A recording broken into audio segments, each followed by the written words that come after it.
الله الرحمن الرحیم. قال الله تعالی والصلح خیر. مسلمانانو تاسو ټول مونږ دلته چې جمع شوي یو، دا د روغې جوړې یو تقریب دی.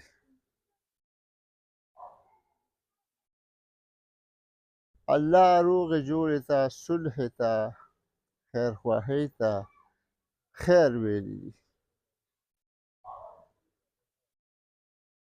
صلح چې وشي، روغه چې وشي، د هغې نه پس بیا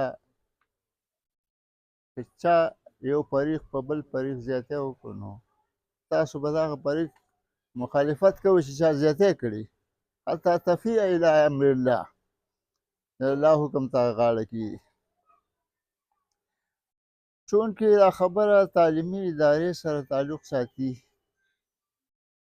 نو زه درخواست کوم، اډر حکم نه کوم، یو ریکویسټ دی، یو درخواست دی چې مهرباني وکړئ او تاسو د خپلو مدرسینو، د خپلو طلباو، طالباتو د دې هره ورځ پوره حال زده کوئ.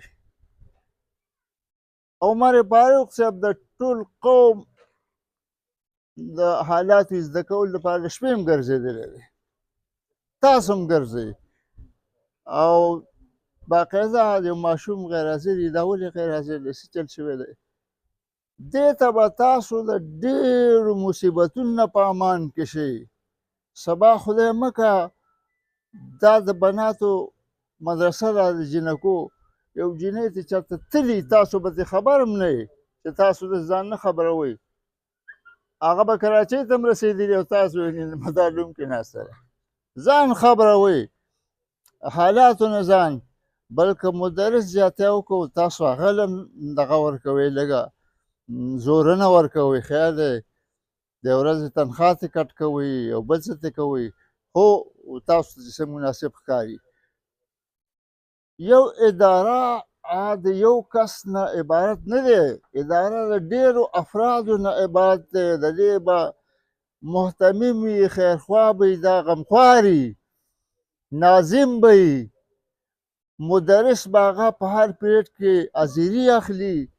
چې کوم ماشوم غیر حاضر وي تپوس به کوي چې دا ولې غیر حاضر دی، سهار راسې غیر حاضر دی او که زما دې پیریډ کې غیر حاضر دی. ګوره حاضري اخیستی شوې، سلیمان اسلام وتفقد الطیر، د مرغو حاضري واخیسته. فقال ما لی لا ارى الهدهد ام کان من الغائبین. څه وجه ده چې هدهد په نظر نه راځي، که نه غیر حاضر دی. او هغه ته وایي چې لأعذبنه عذابا شديدا او لأذبحنه او ليأتيني بسلطان مبين.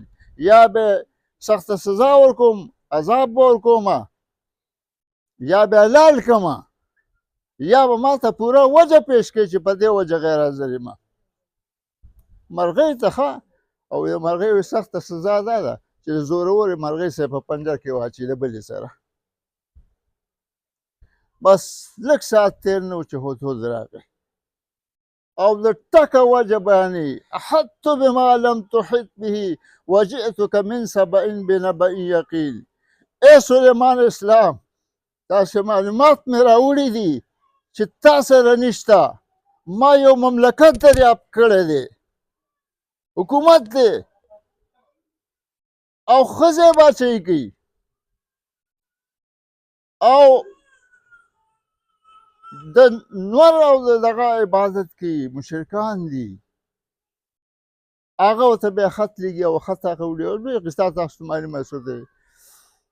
نو دا نمل کې نو زه دا یم چې سلیمان اسلام د مرغو حاضري اخلي او تل خپل مدرسینو حاضري اخلي، مدرس به د شاګردانو حاضري اخلي. دا ټینډس دی، دا حاضري دا کتاب د څه لپاره دی؟ بیا دپاره دا یو قصه خو وشوه، دا خو درکنار شوه، دا خیر دی، دا ښه خلک دي، خدای دې ورله درجې ورکړي او خدای دې د دې عالمانه کورنۍ ده، د دې والد صاحب چې و دا زما استاد و او زما په بهترینو استادانو کې استاد و د چا چې په ما باندې لوی تاثر قایم دی هغه به په خپلو شاګردانو پسې ګرځېده زه به نه وم تللی ما پسې به راغی ته پرون نه وې راغلی او جي دا چل شوی دومره خلک وو او صاحب الدهر و روژه په خوله به ګرځېده نو مهرباني وکړئ په غفلت کې وخت مه تېروئ متممانو لږ بیدار شئ لږ یخ شئ د فساد زمانه ده تاسو ته ښه پته ده څوک به نه څوک وتښتي څوک به نه پټ کړي څوک به اکسیډنټ وکړي څوک به څوک ووایي یو هلک به بل هلک ووایي یو جینۍ به بله جینۍ ووایي تاسو تپوس کوئ الله دې موږ له د نیک عمل توفیق راکړي او زه د دې ډېره شکریه ادا کوم چې چا دا کسان معاف کړل ځکه تاسو معافي کوئ نو الله به تاسو ته معافي وکړي نو زه امید ساتم چې دا پلار خو ډېرې زیاتې خبرې وکړې چې ما کوم تکلیف دی چې حقیقت دا چې د اولاد تکلیف ډېر زیات تکلیف دی او باوجود د هغې هغه دا وبخل نو زه وایم دا به خدای پاک وبخي الله دې په دې روغه جوړه کې خیر او برکت واچوي الله دې آخري انجام ته په خیر او برکت سره چې نور پکې څه ونه شي ربنا تقبل منا انك انت السميع العليم دا راتلونکي خلک یې ټول الله وبخي څومره مېلمانه چې راغلي د دې ټولو ډېره ډېره شکریه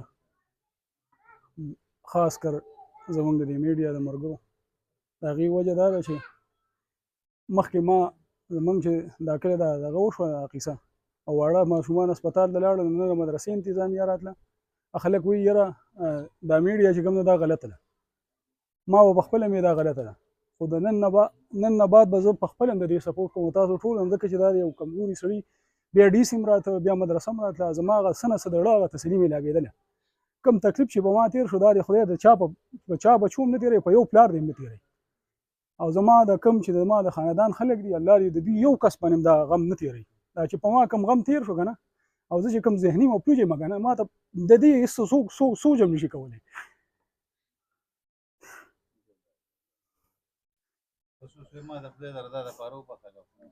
بس بخیلی خو مې دي خو الله بس نو ما له نورې خبرې نه راځي